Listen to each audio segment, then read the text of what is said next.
हमने बचपन से ही सुना है कि अक्सर लालच इंसान को अंधा बना देता है, लेकिन इतना अंधा कि कोई सायदा बन जाए, ये तो सोच से भी परे है। मामला उत्तर प्रदेश के बहराइच से सामने आया है, जहां एक लालची महिला का ऐसा हैरत अंगेज कारनामा पुलिस ने खोला कि तमाम लोगों समेत पुलिस भी हैरान रह गई। यहाँ जिस देवरानी ने अपनी जेठानी सायदा पर अंधा भरोसा किया, वो ही लालच में ऐसी अंधी हुई कि कांड कर गई।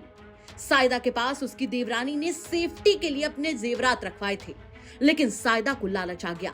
और अपनी देवरानी की रखी लाखों की ज्वेलरी को हजम करने के लिए अपने बेटे और छोटे देवर के साथ मिलकर ऐसी साजिश रची जिसमें वो बाद में खुद ही फंस गई। और अब पुलिस ने ज्वेलरी चोरी और चोरी की साजिश के आरोप में जेठानी सायदा, उसके देवर समेत 4 लोगों को जेल की हवा खाने भेज दिया है।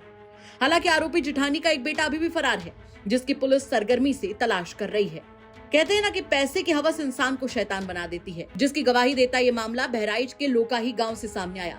जहां नासिर की पत्नी सायदा पर पैसे के लालच का ऐसा भूत सवार हुआ कि उसने अपने ही पास रखी अपनी सगी देवरानी शायरा की ज्वेलरी हड़पने की साजिश रच डाली। उसने साजिश के तहत अपने बेटे फैयाज, उसके दोस्त इखलाक और छोटे देवर मैनुद्दीन से अपने पास रखे देवरानी शायना के लाखों की ज्वेलरी की चोरी कराई। और तो और सायदा इतनी शातिर किस्म की महिला थी कि उस पर किसी का शक न जाए, इसके लिए उसने देवरानी के साथ साथ अपने गहने भी चोरी करा दिए और बाद में अपने गहनों को तो बचा लिया, लेकिन देवरानी के गहनों को एक ज्वेलरी स्टोर में बेचकर पैसे का बंटवारा किया और सारा माल डकार गए। वहीं घर में किसी को शक ना हो, इसके लिए उसने इन सबसे अनजान अपने पति नासिर से फर्जी चोरी की एफआईआर भी दर्ज करा दी, लेकिन कानून के शिकंजे से बच नहीं पाई। पुलिस को सूचना मिली कि सराफा व्यवसायी मोहम्मद आजम की दुकान पर इस मामले के वादी नासिर के बेटे फैयाज को अपराधी किस्म के एक शख्स इखलाक उर्फ बिल्ला के साथ देखा गया था, जिसके बाद जांच की सुई दूसरी दिशा में घूम गई और जब पुलिस ने इखलाक उर्फ बिल्ला को पकड़कर कड़ाई से पूछताछ की तो उसने घटना की पूरी सच्चाई बयां कर दी। थाना मोतीपुर में एक सूचना प्राप्त हुई कि 29 की रात में ग्राम लौकाही में नसीर के घर में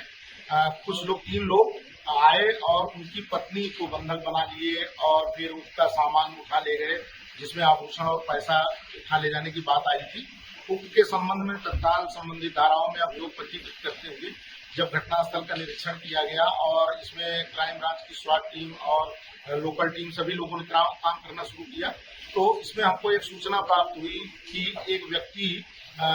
जो है उसको ये वादी के लड़के के साथ में देखा गया था।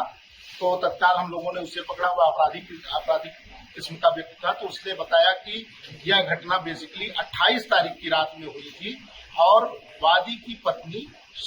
और उसके बेटे और भाई, इन 3 लोगों ने मिलकर के, और इसमें ये अपराधी भी शामिल था, 4 लोगों ने ये सारे आभूषण और पैसा चुरा करके बेच दिया था एक सर्राफा के यहाँ 29 को दिन में। और फिर चूंकि ये आभूषण जो थे ये वादनी की पत्नी ने रखा हुआ था अपनी देवरानी का, उसको नहीं देना चाह रही थी, इसलिए ये घटना उसने करवाया और बाद में फिर झूठा केस लिखवाया। तो इसमें पुलिस की टीम ने जो अभियुक्ता है शायरा और उसके देवर हैं, उनका नाम है मैनुद्दीन, और एक मोहम्मद इखलाक जो उसके बेटे के साथ में चोरी में शामिल था, और एक जो सर्राफा व्यवसायी जिसने इस चोरी को माल को खरीदा था, उसे गिरफ्तार किया गया है। और गिरफ्तारी के इस क्रम में हमने सारा माल बरामद किया है, जिसकी तस्दीक भी